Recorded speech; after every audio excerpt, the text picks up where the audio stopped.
Again, I'll read the question now in English twice.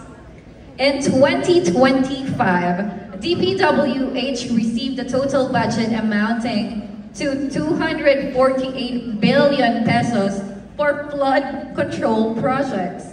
However, a big part of the country is still experiencing deep floods despite the big amount of budget allotted. How can you address this issue? Again, in 2025, DPWH received a total budget amounting to 248 billion pesos for flood control projects.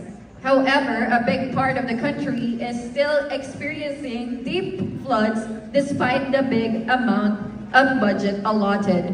How can you address this issue?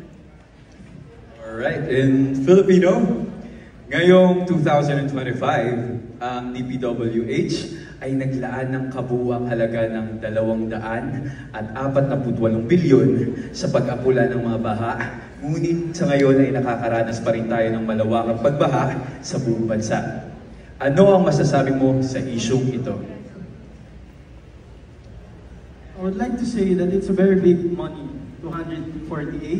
I think that we should allocate that to spending it for more sustainable ways. Because I believe with my advocacy, which is youth empowerment through environmental protection and action, I strongly believe that it is aligned with the RA 9729, which is the Climate Change Act of 2009. I strongly believe that we should focus in really focusing in protecting our nature so that we may not experience these floods and these problems that are arising these days. I strongly believe that we have the power to really use our voice, to really knock on the doors of those people that are in charge so that our whispers will definitely echo to their minds. Thank you.